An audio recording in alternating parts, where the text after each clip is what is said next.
अगर मैं कहूँ कि मैथ्स के इस टॉपिक को अगर आप अच्छे से कर लेते हैं तो गणित के जो जितना भी डर है वो क्या होगा, आपका ख़त्म हो जाएगा। हेलो फ्रेंड्स, मेरा नाम है शाहिदा। आप सबका स्वागत है मेरे चैनल मैथ्स विद शाहिदा में। आज हम गुणनखंड सीखेंगे। गुणनखंड देखिए क्या है। गुणनखंड मतलब गुणा करके उसे छोटे छोटे भागों में बांटना। मतलब हमारे पास एक लंबा सा क्वेश्चन आएगा, एक प्रॉब्लम होगी जिसे हमें बहुत ही छोटे से फॉर्म में लिखना है। आखिर क्या है, आज मैं आपको ऐसा ट्रिक बताऊंगी कि गुणनखंड से रिलेटेड आपके जितने भी परेशानियां हैं वो सारे क्या होंगे, दूर होंगे। गुणनखंड के जो क्वेश्चन होते हैं वो हमेशा एग्जाम में पूछे जाते हैं। वो क्लास 8 से क्या होता है, हमारा स्टार्ट हो जाता है और वो धीरे धीरे क्या होता है, वो बढ़ते जाता है। क्लास 10 के बच्चों में भी ये वाला चैप्टर है जो बच्चों को बहुत ही क्या करता है, परेशान करता है। तो आज अपन ये ट्रिक सीख लेते हैं और आखिर हम गुणनखंड निकालेंगे कैसे, तो उसका भी आज मैं ये ट्रिक आपको बताने वाली हूँ। चलिए स्टार्ट करते हैं। मेरे पास पहले मैं एक छोटा सा क्वेश्चन बताती हूँ, एकदम सिंपल सा है ना।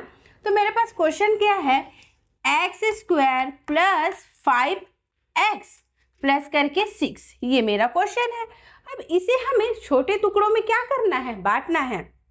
तो क्या करेंगे अपन, यहाँ पर जो ये बीच है ये हमारे ये मध्य पद है, इसे हम क्या करते, तोड़ते हैं। तो हम क्या करेंगे, सबसे पहले वाला और लास्ट वाला जो नंबर है उसे हम लिखेंगे। इसे मैंने a मान लिया, ठीक है। इसे मैंने क्या मान लिया, c मान लिया, और ये बीच वाला क्या हुआ, मेरा b हुआ।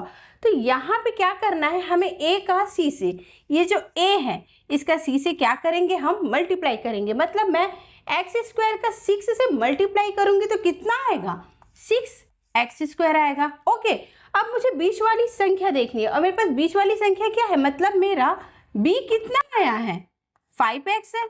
ओके, अब मुझे ये 6x² को ऐसा तोड़ना है कि मल्टीप्लाई करने पर वो 6x² आए और यहाँ पर प्लस का साइन है। मतलब यहाँ कोई भी अपने को साइन नहीं दिख रहा है तो मतलब वो प्लस का साइन है। तो उसे जोड़ने पर क्या आना चाहिए, 5x आना चाहिए। तो हम क्या करते हैं, ऐसी कोई दो नंबर ढूंढे, 6 है तो 2 3 जा 6, 3 2 जा 6 है ना। और 2 और 3 को भी जोड़ेंगे तो कितना आएगा, 5, और 3 और 2 को भी जोड़ेंगे तो कितना आएगा, 5 आएगा। तो मुझे क्या मिल गया, ये दो नंबर मिल गए। कौन से, 3 और 2, है ना खेल जैसा। तो चलिए स्टार्ट करते हैं। पहले मैं क्या करती हूँ, यहाँ पर मैं x² लिखती हूँ। ओके, प्लस किया। मेरे पास दो नंबर कौन कौन से थे, 3x और 2x। तो यहाँ मैंने लिखा 3x प्लस करके 2x। ओके, 3x प्लस करके 2x, इसे मैं मिटा देती हूँ और प्लस करके क्या बचा, हमारे पास 6 था। ठीक है, अब ये दो नंबर ऐसा देखिए, यहाँ पर हम क्या करेंगे, कॉमन निकालेंगे। क्या करेंगे, कॉमन निकाल। गुणनखंड का मतलब ही यही होता है कि जो लंबे वाले क्वेश्चन होते हैं उसे हमें छोटे छोटे टुकड़ों में क्या करना है, डिवाइड करना है, बांटना है। तो यहाँ और यहाँ मैं देखूंगी कि मेरे पास दो सिमिलर चीज क्या दिख रही है। यहाँ मेरे पास x² दिख रहा है, यहाँ मेरे पास 3x दिख रहा है। मतलब यहाँ दोनों जगह में क्या है, x है। तो मैं क्या करती हूँ, यहाँ पर x कॉमन निकालती हूँ। तो x² में से एक x बाहर निकला तो एक x अंदर बचेगा। ओके, अब 3x में से एक x बाहर निकला तो मेरे पास ओनली कितना बचेगा, 3 बचेगा। ओके, यहाँ तक का समझ में आया। देखिए ध्यान से, x² प्लस 3x। अक्सर बच्चे यहीं पे गलती करते हैं कॉमन निकालने के लिए। तो ये बहुत ही अच्छा ट्रिक है कि आप कैसे कॉमन निकालेंगे। हम सबसे पहले दोनों जगह हम देखते हैं। यहाँ पर मेरे पास क्या है, x² है प्लस करके 3x है। दोनों जगह x है तो अपन x कॉमन निकालेंगे। 2x में से एक x बाहर आकर के बैठ गया तो अंदर सिर्फ कितना x बचा, एक x बचा। 3x में से एक x बाहर आके बैठ गया तो क्या बचा, मेरे पास सिर्फ और सिर्फ 3 बचा।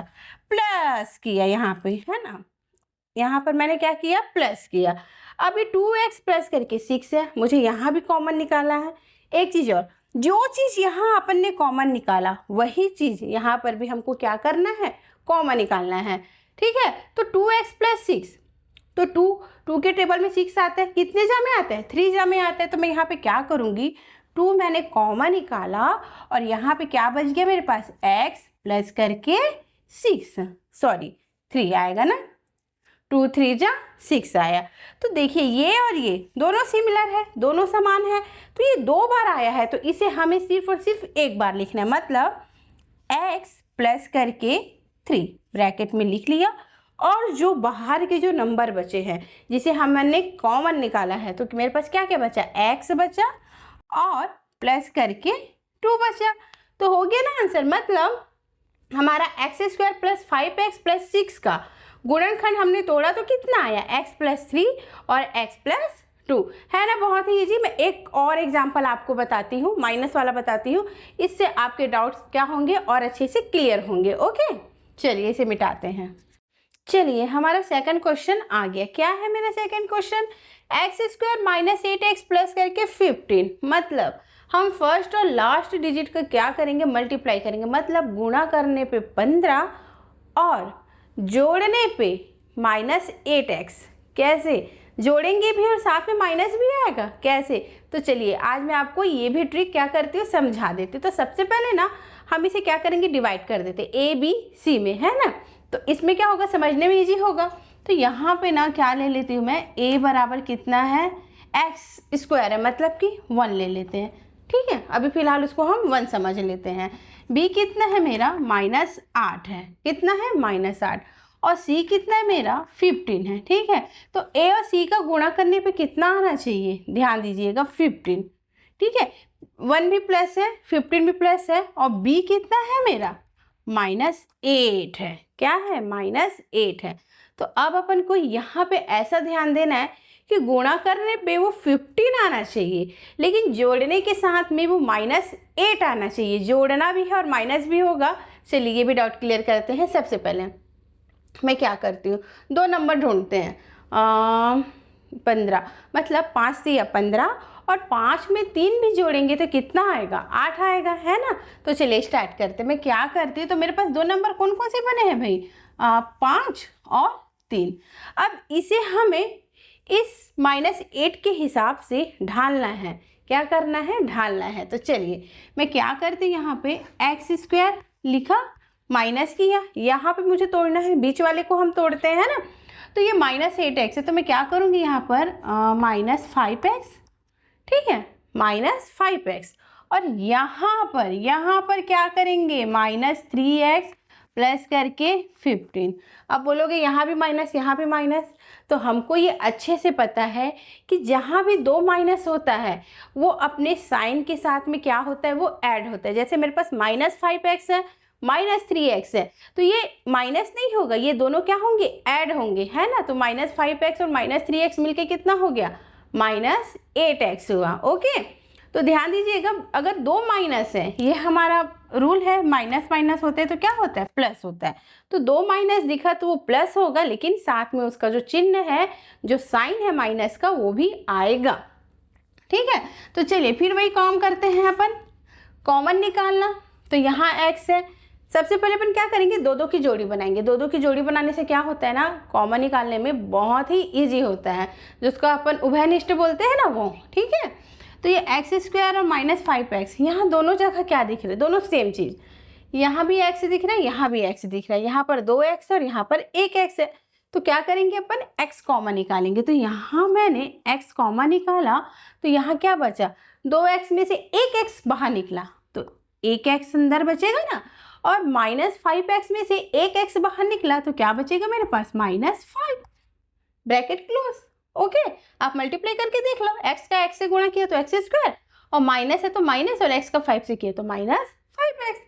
अब यहाँ पर फिर ये मेरे पास ये 2 जोड़ी बनी है, देखो, -3x और प्लस करके क्या बना है, 15 बना है। तो मैं क्या करूँगी, दोनों में कॉमन निकालना है। फिर वही रूल, जो चीज़ यहाँ आया है वो चीज़ मुझे यहाँ पर लाना है। तो मैं क्या करूँगी, इसमें से 3 कॉमन निकालूंगी, क्योंकि 3 के टेबल में 15 आता है, कितने जा में, 5 जा में। तो माइनस प्लस है ना, तो मैं यहाँ पर क्या करूँगी, माइनस कॉमन निकालूंगी। तो माइनस मैंने कॉमन निकाला, क्या निकालूंगी मैं, 3 निकालूंगी मैं। ठीक है, यहाँ से x बचा। अब ये प्लस है भाई, ध्यान से देना, ये वाला प्लस है, और मैंने कॉमा क्या निकाला, माइनस निकाला। तो हमें ये अच्छे से पता है कि हम अगर माइनस हम कॉमन निकालते हैं, है ना, ध्यान से सुनिएगा, अगर हम माइनस को कॉमन निकालते हैं तो जो अंदर की जो चिन्ह होती है, अंदर की जो भी चिन्ह होती है वो चेंज हो जाती है, मतलब प्लस माइनस में और माइनस प्लस में। तो मैंने यहाँ पर माइनस कॉमन निकाला है तो प्लस है, तो मैं यहाँ पे क्या करूँगी, माइनस लिखूँगी, और 15 है, 3 5 जा 15 हुआ, ब्रैकेट क्लोज किया। अब ये और ये दोनों सेम है, तो जो 2 बार आया उसे लिखने की ज़रूरत नहीं है, बस एक ही बार लिखते हैं इसे हम x माइनस 5। ठीक है, और क्या बचा मेरे पास, यहाँ का x बचा और यहाँ का -3 बचा। तो ये देखिए हमारा गुणनखंड क्या हुआ, तैयार हो गया। x² - 8x + 15 को मैंने गुणनखंड किया तो कितना आया उसका आंसर, x - 5 और x - 3। तो ये तो गुणनखंड के सिर्फ छोटा ही सा पार्ट था, पार्ट 1 था ये। आगे मैं और आपके लिए ऐसे क्वेश्चन और समझाऊंगी थोड़े हार्ड टाइप में। उम्मीद करती हूँ आपको आज का ये वीडियो बहुत ही अच्छा लगा होगा। ये गुणनखंड का टॉपिक आपको समझ में आया होगा। अगर आपको मेरा ये वीडियो अच्छा लगा, मेरे समझाने का तरीका अच्छा लगा, तो प्लीज़ मेरे चैनल को लाइक कीजिए, अपने पढ़ने वाले दोस्तों को ज़्यादा से ज़्यादा शेयर कीजिए और मेरे चैनल को सब्सक्राइब कीजिए। Thank you.